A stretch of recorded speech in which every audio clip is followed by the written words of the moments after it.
नमस्कार। देवमानुष ही अतिशय गाजलेली मालिका काही दिवसांपूर्वीच बंद झाली असली तरीही या मालिकेत काम करणाऱ्या प्रत्येक पात्राने प्रेक्षकांच्या मनावर आपल्या अभिनयाची छाप पाडली आहे।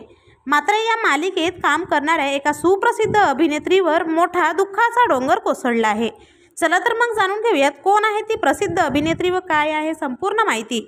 पण तत्पूर्वी वायएन मराठी न्यूज या चॅनलला सबस्क्राईब केलं नसेल तर नक्की सबस्क्राईब करा, जेणेकरून मनोरंजन विश्वातील नवनवीन घडामोडी तुमच्यापर्यंत सर्वात आधी पोहोचत राहतील।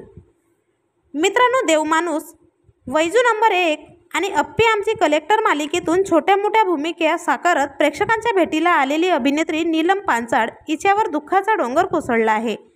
तिच्या आईचे निधन झाले आहे। वयाच्या 74व्या वर्षी त्यांनी अखेरचा श्वास घेतला। त्यांच्यावर खासगी रुग्णालयात उपचार सुरू होते, पण अखेर त्यांची प्राणज्योत मालवली। गेल्या काही दिवसांपासून त्या खूप आजारी होत्या।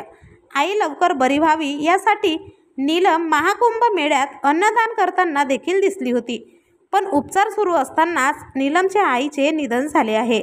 ही बातमी नीलमने आपल्या सोशल मीडिया अकाउंटवरून चाहत्यांबरोबर शेअर केली आहे। तर आपल्या चॅनलच्या परिवारातर्फे या अभिनेत्रीच्या आईला भावपूर्ण श्रद्धांजली।